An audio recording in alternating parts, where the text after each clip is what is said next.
Look, isn't Cornwall beautiful? Surely it's a jewel in the crown of creation. It really is a county of outstanding beauty. It's a national heritage. It's an inspiration to artists, authors, poets, and photographers. Look at the rugged cliffs towering above the Atlantic breakers, and the soft sand dunes rolling down to miles of golden beaches. And then there are woodlands and moorlands which blend together with picturesque pastoral lands.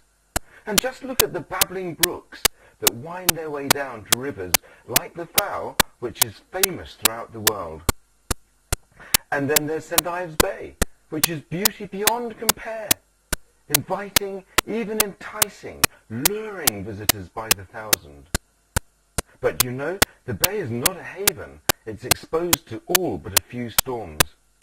And then the rugged, towering cliffs become menacing as the storms lash the shore.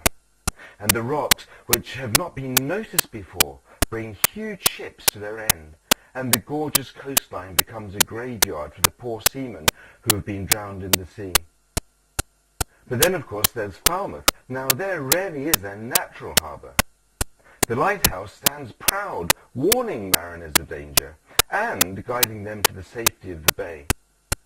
The weary sailors who have been battered by the storms and are relieved to drop their anchor in the safety of the harbour. Now, life can be a bit like Cornwall. Beauty beyond compare, a picture of tranquility and peace, and then, sometimes, without warning, a raging storm whips up and destroys everything around us. And we're left with aching heart and asking the question, why? Where do we go?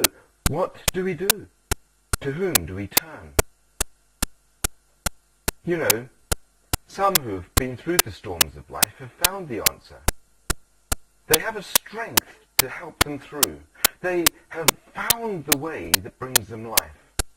And they've found a friend who gives them hope. Like a light shining in the darkness, their eyes can see the way, and their innermost being knows that all their lives they've pleased themselves and rejected the one who wants to help. They've rebelled against their Creator. But you know, His love doesn't die. It doesn't come to an end. No, He sends His Son to have another try.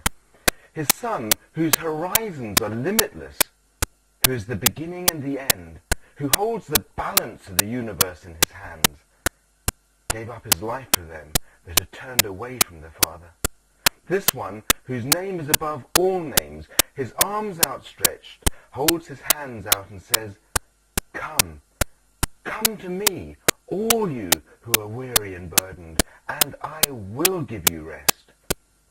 He's calling to you. Come to me, and I will give you the right to be called sons and daughters of God. He is the lighthouse, warning you of danger and leading you to safety. He is the one in whom you can anchor your life and enjoy peace beyond measure. He is the one who is calling. He is the one whose name is Jesus. Give your life to Jesus now, and He will give you life forevermore.